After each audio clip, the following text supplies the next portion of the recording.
X-Watch số 1 bảo hành hậu mãi. X-Watch, đồng hồ thật, giá trị thật. Xin chào!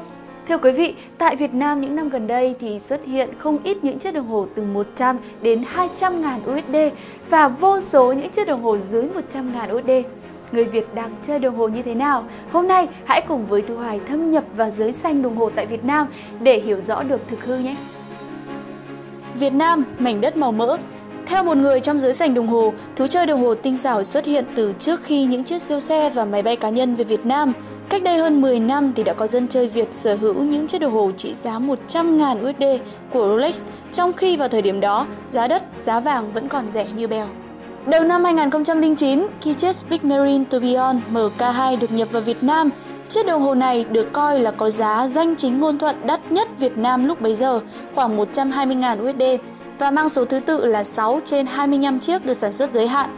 Điều này thể hiện những hãng đồng hồ danh tiếng ngày càng dành nhiều sự quan tâm tới Việt Nam. Cách đây không lâu, IWC cũng đã mất rất nhiều tiền để mời cựu thủ lĩnh của ban nhạc Boyzone đến Việt Nam để quảng cáo cho đồng hồ của hãng tại showroom chính thức đặt tại khách sạn Metropole. Những chiếc đồng hồ của IWC có mức giá phổ thông từ 3.000 đến 300.000 USD thuộc phân khúc đồng hồ cao cấp. Đinh Kim Sơn, chủ nhân của một forum chuyên về đồng hồ đang sống ở thành phố Hồ Chí Minh chia sẻ, thú chơi đồng hồ của đại gia Việt cũng không hề kém thú vị so với chơi đồ cổ, chơi xe, nhưng vì chiếc đồng hồ quá bé nhỏ nên người ngoài giới ít được biết tới.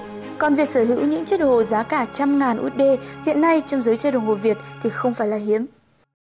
Giới chơi đồng hồ tại Việt Nam có thể được chia làm hai nửa. Nửa thứ nhất, mua đồng hồ vì xính thương hiệu cũng như để phô trương, phô diễn đẳng cấp. Bởi vậy mà thương hiệu đồng hồ mà họ thường chọn là gì? Các bạn hãy đoán xem nhé! Câu trả lời chính là Rolex, thương hiệu xa xỉ nổi tiếng nhất ở Việt Nam. Có những tập đoàn lớn từ tổng giám đốc tới nhân viên cấp cao đều dùng Rolex. Đây là chiếc đồng hồ được nhiều người ưa chuộng và cũng dễ bán, một nhân vật nổi tiếng trong giới đồng hồ chia sẻ. Nhưng cũng có ý kiến cho rằng Rolex tuy đắt tiền nhưng lại mang hình thức là một chiếc đồng hồ đính đầy kim cương và đúc bằng vàng, giống một món trang sức hơn là đồng hồ. Ý kiến của bạn như thế nào? Một nửa còn lại thì tôn thờ những cái tên lẫy lừng trong làng sản xuất đồng hồ chính bởi vì kỹ thuật chế tác vô cùng tinh xảo. Đó là Patek Philippe, Breguet và Vacheron Constantin. Thế nhưng mà khó có thể có ai sở hữu những chiếc đồng hồ này bởi vì giá của nó là vô cùng đắt. Bởi thế mà bất cứ ai khi mà chia sẻ hay là đưa ra ý kiến về những mẫu đồng hồ này trên các diễn đàn thì là niềm vui vô bờ bến với các anh em. Có đúng thế không ạ?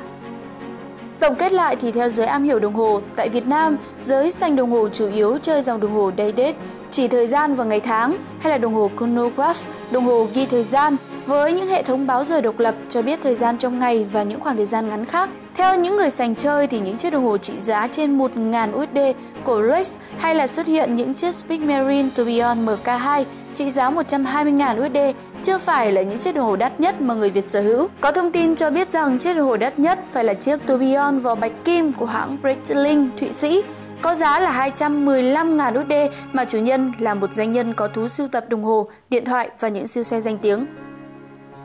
Những anh em xính thương hiệu và có sở thích phô trương thì lại rất dễ gặp phải một vấn đề, đó là mua đồng hồ fake. Vậy thì trong những trường hợp ấy, hãy nhớ một điều chắc chắn rằng đồng hồ đẹp nhất chính là chiếc đồng hồ có giá trị thật các anh em nhé. Các bạn đang theo dõi X-Channel, kênh review đồng hồ số 1 tại Việt Nam. Để cập nhật tất cả những video mới nhất và vô cùng hấp dẫn này của X-Channel thì hãy nhấn vào nút subscribe. Còn bây giờ thì xin chào và hẹn gặp lại!